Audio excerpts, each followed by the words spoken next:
तर मित्रांनो, लग्नानंतर होईलच प्रेम या मालिकेच्या 12 फेब्रुवारीच्या एपिसोडमध्ये खूप छान ट्विस्ट बघायला मिळतोय.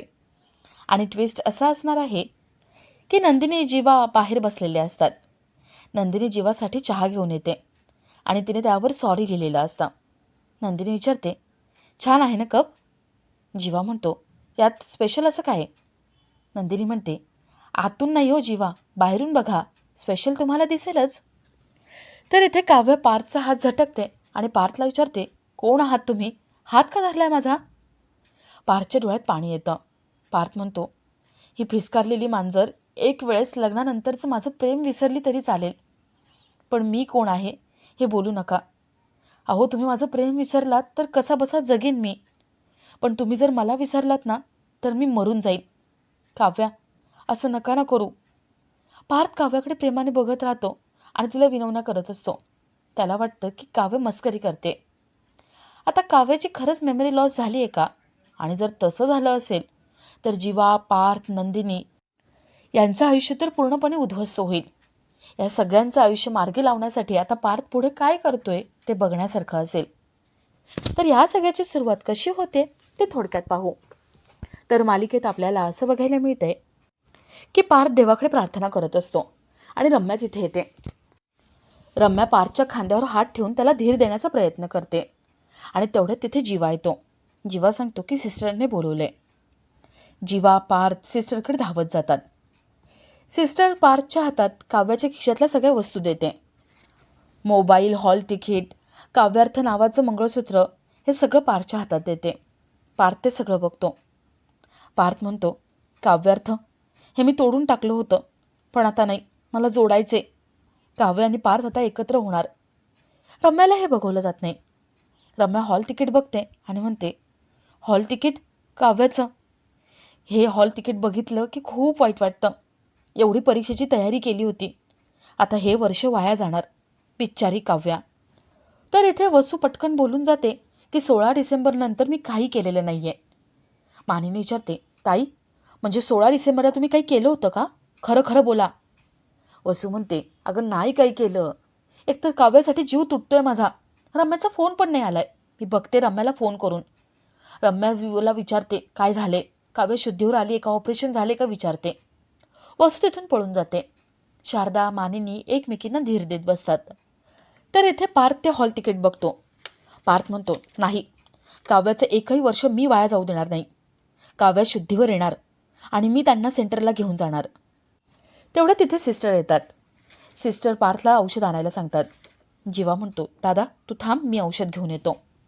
जीवा औषध आणायला जातो. जीवा बाहेर जात असताना नंदिनीचे बाबा तिथे येतात. जीवा नंदिनीच्या बाबांकडे रागाने बघतो, पण त्यांना काहीच बोलत नाही. तर बाबा इथे पार्थ आणि नंदिनीकडे येतात.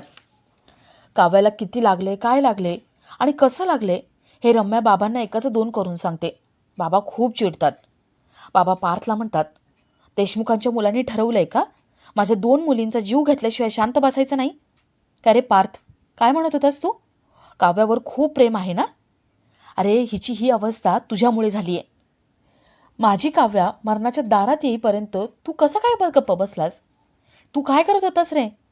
अरे पुरुषासारखा पुरुष तू, स्वतःच्या बायकोला प्रोटेक्ट करता येत नाही तुला? असा कसा नवरा आहे? पार्थ म्हणतो, सॉरी बाबा, पण सिच्युएशनच तशी होती. बाबा म्हणतात, सिच्युएशन तशी होती? अरे सिच्युएशन कशी काय असे ना, स्वतःच्या बायकोला प्रोटेक्ट करता येत नाही का तुला? अरे विक्रम एवढा जीव लावणारा आहे, चांगला आहे आणि वहिनी प्रेमाळ आहेत, म्हणून माझ्या दोन्ही मुलींची लग्न तुमच्या घरात लावून दिली. पण मला माहिती नव्हतं ना की देशमुखांची मुलं ही अशी आहेत. ना माझ्या काव्याला जपता आलं, ना माझ्या नंदिनीलाच सांभाळता आलं. मला तर असं झालंय ना की तुमच्यासोबत लग्न लावून देण्यापेक्षा माझ्या मुलींना विहिरीत ढकललं असतं तर बरं झालं असतं. नंदिनी खूप चिडते. नंदिनी म्हणते, बाबा बाद झालं. गेले 21-22 दिवस मी खूप ऐकून घेतले तुमचं. मी तुमच्या वयाचा आणि नात्याचा रिस्पेक्ट करते, पण याचा अर्थ असा नाही आहे की मला बोलता येत नाही. माझ्या गप्प बसण्याला माझी कमजोरी समजू नका. खरं तर तुमचं आता अति होते. मी उलट उत्तर देत नाही हो. मी म्हणते की जाऊ दे, आई बाबा आहेत, काही बोलायचं नाही. आम्ही मोठी भावंड आहोत. आईबाबांचं चुकलं तरी आम्हीच ऐकून घेत असतो. बाबा, त्या दिवशी मी उत्तर तुम्हाला देणार होते, पण दिलं नाही. आता खरं उत्तर ऐका. माझं जीवावर प्रेम आहे. जीवाचं प्रेम जिंकलंय.